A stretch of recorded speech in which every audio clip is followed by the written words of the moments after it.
Perkenalkan, nama saya Sally Tri Rizky, absen 30. Perkembangbiakan aksesual pada hewan atau yang disebut perkembangbiakan vegetatif aksesual berarti tanpa adanya perkawinan atau fertilisasi. Dia menggunakan tubuhnya sendiri tanpa peleburan sel kelamin jantan dan sel kelamin betina. Perkenalkan, nama saya Imtinan Janatan Lukiana, nomor absen 12. Perkembangbiakan aseksual pada hewan yang pertama adalah dengan cara 1. Membentuk tunas. Contohnya adalah filum porifera atau hewan yang berpori atau sperm. Contoh spesiesnya adalah Sikon gelatinosum dan spesies Pongilla lacutris. Untuk contoh filum yang kedua adalah filum Coelenterata atau hewan yang berongga. Contoh spesiesnya adalah Hydra sp dan Sticha ditela giganti.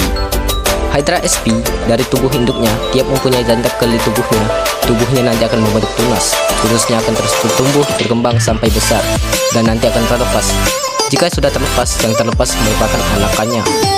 Perkenalkan, nama saya Jelita Anggrainisha Dewi, nomor absen 13.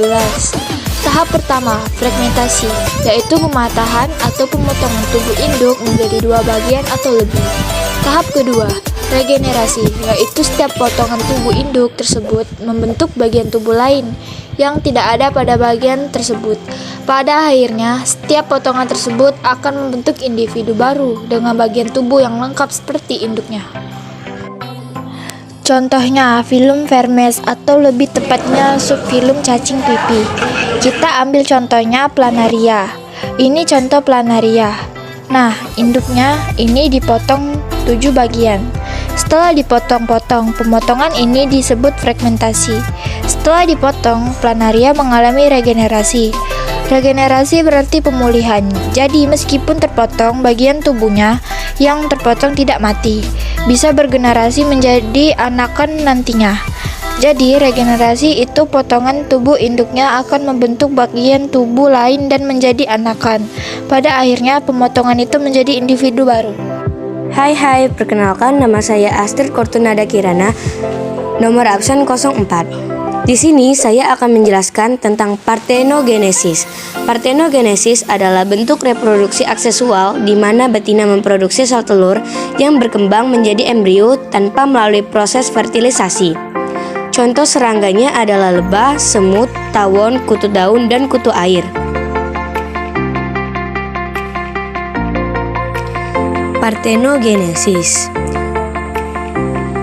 Lebah mempunyai ratu, lalu menghasilkan telur.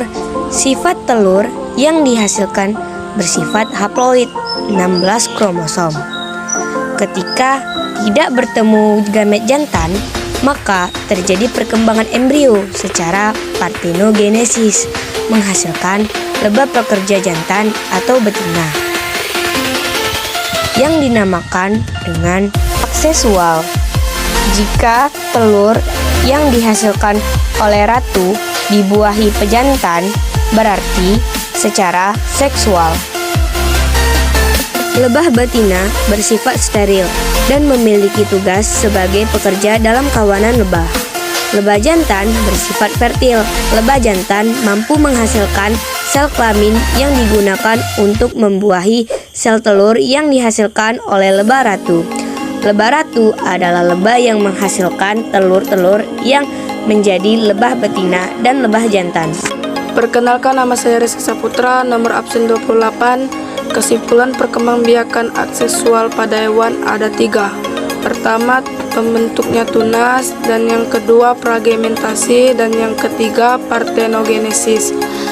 Pada umumnya terjadi pada hewan tingkat rendah atau invertebrata atau hewan yang tidak bertulang belakang.